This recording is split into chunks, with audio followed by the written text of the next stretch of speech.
Welcome to a special edition of At Issue during this summer. We're going to be talking about the state budget. My name is H. Wayne Wilson, and you and I have all been following the difficulties the state is having in trying to come up with a balanced budget down in Springfield.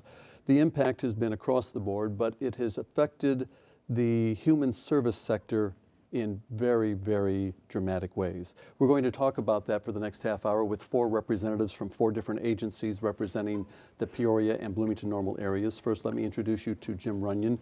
Jim is the Senior Executive Vice President of Eastern Seals of Central Illinois. And we'll talk a little bit later about the other role you serve with the Illinois partners. Also here, McFarland Bragg. McFarland's been on several times. Thank you as always, McFarland. McFarland is the president and CEO of the Community Action Agency here in Peoria.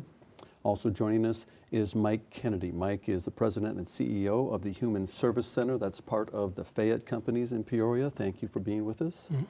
And from Bloomington-Normal at the Mid-Central Community Action, Angela Frazier, who's the Director of Finance there.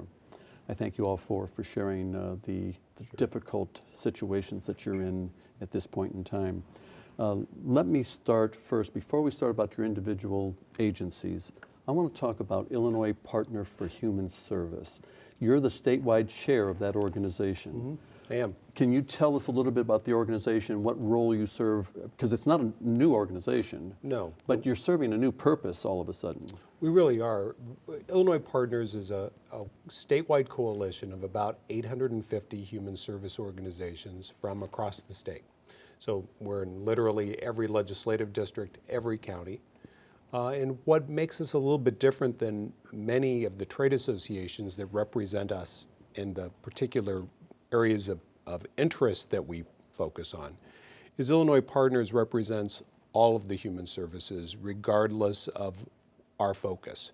So whether it's aging, domestic abuse, homelessness, substance abuse, developmental disabilities, we really bring all of those folks together on those things that are important to us. And for most of us, what we have in common is we contract and provide services on behalf of the state of Illinois. I had the opportunity to sit in this morning on a meeting, and I heard the same words over and over again. Contracts with no dollar amounts put in, lines of credit for funding because the state is not paying, or delay in payment. In fact, at the Community Action Agency in Peoria, you ended up having a program that started last July 1 and did not get the first payment until March? Yes, March of 2015. And the dilemma that creates is the state still wants you to provide those services, and you just have to figure out how to basically fund state operations, which to me doesn't make a lot of sense. And in many cases, these are state mandated? Yes. And yes. Is it the case over in Bloomington for Mid-Central? Yes, although we don't have too many programs that are where we've experienced this delay in funding in fiscal year 2015, just on a very small scale. But going into 2016, we're in the same boat as everyone else. I'd like to go around the table and just pick one program at each agency. And what's the most severely impacted program? How's that impacting not only your agency, but the clients of your agency? The example that I use from the contracts we have right now are for psychiatric services. We have funding for the medication, but not the psychiatric services, which is a large component of the services we provide on both the mental health and drug and alcohol side. And so you're getting some funds for some things, but not funds for others? Well, I'm no different than anybody else in terms of the money is not flowing. There's a matter of contracts, which there's a question about the validity of the numbers that are in those, when they will start. Our organization has made a decision to continue operating the services that we provide right now with the staffing pattern we have right now, and they'll review that strategy on a month-by-month basis, and we'll operate on our reserves for that period of time with the belief that the state will make us whole in the end. Again, we're relying on history and how it's occurred Whether or not those things will occur the same way this year, that's probably the biggest risk most of us have. And the example I heard this morning was you get money for prescription meds, but not for a physician to prescribe them. Correct. Let me turn to McFarland. That explains a lot. But let's turn to McFarland, a particular program that's. I think the most impactful program for us is our energy assistance program. The state supplemental program basically funds the percentage of income payment plan. And what that is, those individuals who have an arrearage with Silco or Ameren in this area, as long as they make the monthly payment that they worked out, there's a percentage of their arrearage that Ameren will forgive.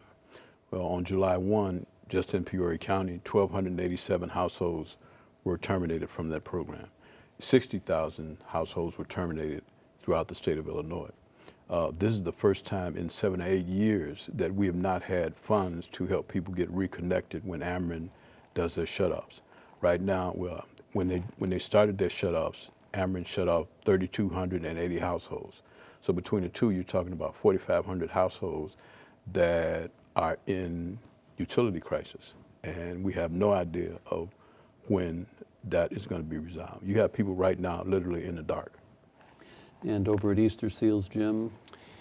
For us, the biggest impact is the early intervention program that we operate through a state contract that is 100% funded through the state. So through that program, which really serves children aged birth to 3 who are suspected of having a developmental disability, the 2 offices that we fund under this contract cover an 11-county area. So basically from the Quad Cities to Danville, huge chunk of central Illinois. I have about 40 employees in that program, and we serve about 1,600 families at any given time. Like everyone else, there is no funding flowing for that as long as there is no budget. We have promises of being paid back to July 1, but it's a heck of a way to do business. When July 1 came, as a way of indicating to the state just how inappropriate it is to treat us this way, I closed my offices for a period from July 1 till July 6 to send the message that this isn't an appropriate way to do business in Illinois. I've brought my employees back and we've reinstated services, and I can do that as long as there's money available to do that. But like everyone else, you either are operating on cash reserves or you're doing it on a line of credit. And my line of credit will likely run out sometime about the end of August. So if this situation lingers into late August or into September or, God forbid, into the fall, what you're going to see then is programs like mine closing down, others closing down. And Entirely. Yeah, completely. I mean, what will end up happening will be a slow trickle, and then it will become a flood as the safety net basically crumbles inside not just this community, but around the entire state. Over in Bloomington Normal. I could repeat what McFarland talked about. Another one of our major programs that's being affected is our domestic violence victim services. We receive a grant from DHS, and it provides funding for about 50% of our entire program. And we operate a 24-hour hotline for victims of domestic violence and an emergency shelter, as well as providing outreach services and youth advocacy and adult therapy. So we have over 800, last year we served over 800 victims of domestic violence, and we'll continue to operate our shelter at a reduced staffing, with reduced staffing, and our board has provided a plan for starting July 27th to get us through to August 23rd, and then we're going to have to reassess and decide what we do going forward. And as Illinois struggles to decide what kind of funding they should provide to your agencies, we should remind the viewers that Illinois already, prior to this, was ranked 47th out of 50 states in the funding of human services. So you already are working on a slim budget to begin with. Absolutely. I want to talk about the clients in just a moment, but let's talk about the employees. You've laid off how many, McFarland? We've laid off 9. We started May 29th. We laid off 6 individuals that were in the Energy Assistance Program, and then June 30, we laid off 3 additional individuals who were in the weatherization program. So, we had our management staff meeting this morning, and we have our full staff meeting. We have a monthly meeting that will take place next week, and we're going to try to encourage people to continue doing what they've been doing, trusting us and in the board that we have provided some kind of financial strategy. We have actually 2 or 3 different scenarios. The worst one we're calling DEFCON 7, and that'll be to a point where we actually have myself and a CFO, among others, that will be working, but we just won't get paid. And the fear is that as you lay off people, these are people who've been with you for a while, they're qualified in their particular area. We've already lost 2. 2 of them have moved on to something else. Moved out of the city and out of state. Out of state. Yes. Layoffs a possibility? I've done it once. The first week of July. Yeah, I've done that, and if need be, I'll be forced into doing it again. And as McFarland mentioned earlier, we now know, because we've done a study of the Tri-County area in terms of what's the financial impact of the human services here. We now know that human services are the 5th largest employer in this community. So as we begin to, or forced to lay off or terminate employees, we are going to see a turnaround.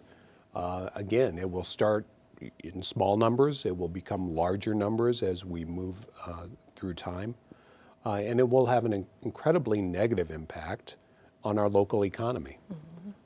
We've measured the financial impact not only of our employees, but the monies that we bring into this community.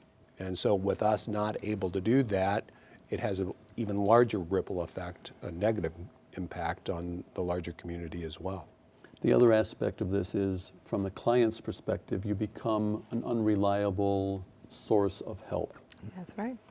And so how do you go about assuring your clients, and there are many of them that are in desperate need, how do you assure them that you're going to be there for the long haul? We share with them the services that we can offer right now. And we hope that they engage in those services to stay connected to us. And we keep them updated via, social media or interviews with the newspaper, whatever it may be. But we want to keep those connections so that when money does start flowing, when there is a budget available, they know that they can come back to us, that we're still here for them. And you're assuming there will be money. Hoping, right? We're all operating on hope and faith. Prior to taping the program, and I think it might have been McFarland that said that you may have September 1st may be the date that the budget is agreed to, and maybe it's money for you from September 1st through next June 30. Skip the 2 months we've already been through. That's still a possibility, and that's going to be it's going to be financially impactful because the majority of that money then has to be paid for out of your corporate resources and corporate reserves. We're already at a point now where we're funding some of the staff that we've maintained through our corporate dollars, with the hope that those contracts will be retroactive to July 1. Personally, I only have confidence in one of those funding sources funding us back to July 1. I also want to talk about federal funds that are coming through, and they're being held up by the state of Illinois. Yes, Yes. that's what I was just going to say to McFarland's statement is it would be a whole lot easier to get by during these times if the federal pass-through funds that have to come through the state could actually flow, but they're not. They're held up at the state. Do we know why? When you reach out to the departments, and I have, because part of our funds are federal, and I've said, well, they've at least released the federal funds, and they said, well, we can't do that without an appropriation that comes through the budget as well. So I've reached out at the federal level and asked the federal Department of Education, which is the source for some of our funding, to get involved with the state on this, and they did, and I give them credit for that. And made it really clear, and they, in their communications with the Department of Human Services, is that they were concerned about why the state was not expending funds that they had available to them. The response from the state back to them was, we don't have a budget, so we can't appropriate that. And the response back from the feds was, then we're not going to give you that money. So I got a less than friendly phone call from the department about that one, accusing me of going behind their backs. And I said, I don't think it's a big secret that the state of Illinois is in a budget impasse right now. So the fact that you're not expending federal dollars available to you because we're caught in this political game is not my fault. It's really the fault of the system at this point. I want to reflect on a couple of comments that were made at the Illinois Partners for Human Service meeting, and then have you kind of respond to that in general as to the state that we're in at this particular time. Kim Cornwell over at EPIC, used to be known as PARC, 10% cut in respite care budget, but they're mandated to staffing ratios that mean that there can be no cut in staff, yet they've had respite care funding cut by 10%. Tazwood Center for Wellness, 5 contracts have been renewed, but no dollar amounts were put into those contracts by the state of Illinois. Heartland Health Clinic, no contract for breast and cervical cancer. Tri-County Urban League, Lorraine Bryson, they're operating their daycare program on faith. Right. Children's Home, Matt George over there, he's losing his qualified staff, and he says it's hard to maintain morale because people don't know where, if they're going to be getting a paycheck. And meanwhile, the Senate of the state of Illinois is in recess until July 27th. Right. General response to that, Mike?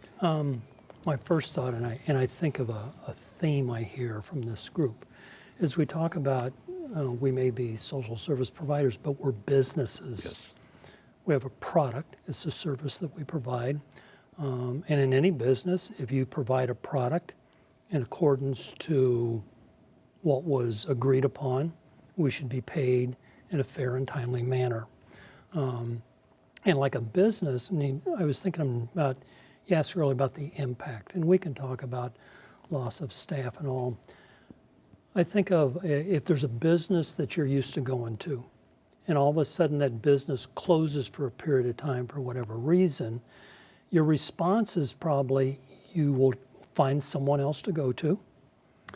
You may no longer consume that product, and that may be something where you have an option. If it's something that you have a need for, and unfortunately, it's not as simple as, well, I'm losing funding and Jim's got it, so I can go, I'm not able to help you right now, but if you go to Jim, he can help you. Jim goes, oh, you can go to my phone. It's a situation where it's going to be gone for a lot of people. And so the impact is as much to the system itself, that if it slows down or stops, it's hard to get that momentum going again when it becomes as functional as it should be. So I'll go back to business-related things. Concepts people are using today are all business ones. And at the meeting this morning, there was a question about the governor who, when he approached Illinois Partners here in Peoria while he was campaigning, talked about our business. We said, that's what we want, is business. The question would be, are you treating us as a business as you would somebody else?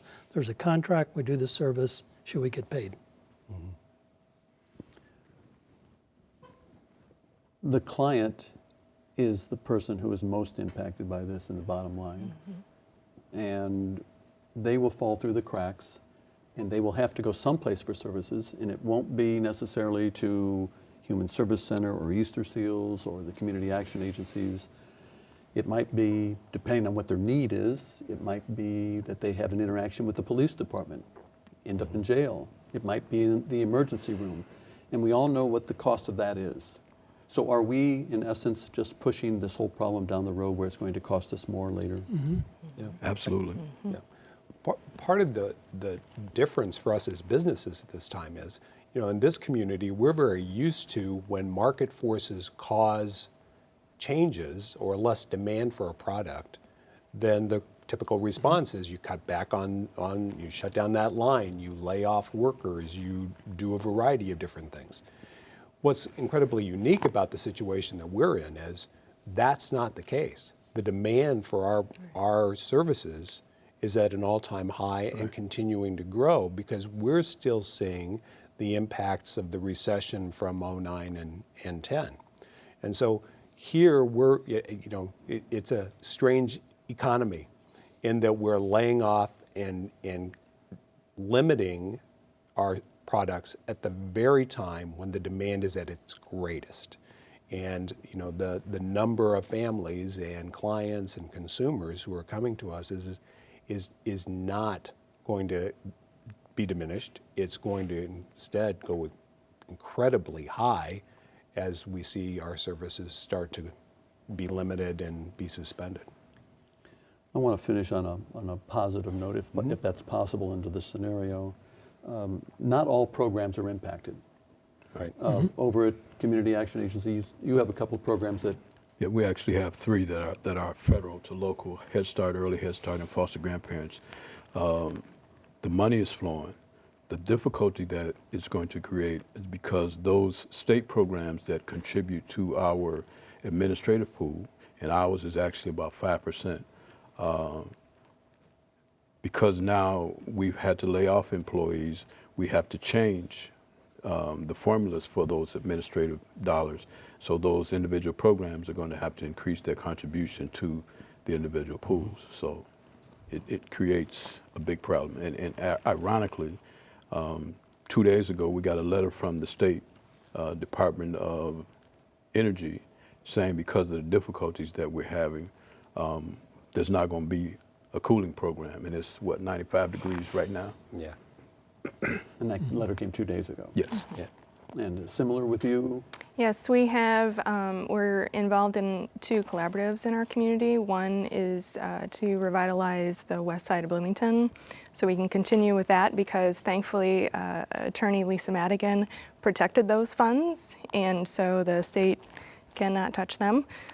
So we can continue that. And then we're also in a collaborative with Heartland Community College to provide next step services, which is financial coaching and working to get people to be financially stable and secure. Are there some programs that are going to Remain. Right. The state contract is the most in jeopardy. But much of what Easter Seals does is direct therapy, providing services, therapies to children. We've made a business decision to go ahead and continue to provide those services, even though some of those families that we serve are through the early intervention program or through Medicaid, which is impacted at this point too. And much like all of us, we've made that decision to do that, and we think we can do that for a period of time, weeks, possibly a couple of months, but then we'll have to reevaluate, is it possible for us to continue to provide those services without monies flowing back from the state, especially for those early intervention and Medicaid funds? Mike, are there any programs that come through unscathed at Human Service Center? Yeah, but I want to make a generic comment. And I think it's complementing my colleagues and my sister organizations who in the midst of all this are not folding tent and leaving town. We're doing what our missions are. We're doing the best we can with the resources we have to offer as many services as we can for folks. Whatever the end scenario is to the budget, I'll use the word, we will adapt to it. And again, it may not be the same system we had before, but I think there's just an underlying mission to the organizations that both the Bloomington and the Peoria community should be proud about. And with that remark, on a positive note, we will step forward and invite you to continue the conversation at home. We'll be back with another edition of At Issue the first week of September. So until then, enjoy your summer, and let's say good luck down in legislature. Let me say thank you to Jim Runyon and to Mike Kennedy, and across the table, McFarland Bragg, and to Angela Frazier. And thank you so much for joining us on At Issue. We'll be back in September.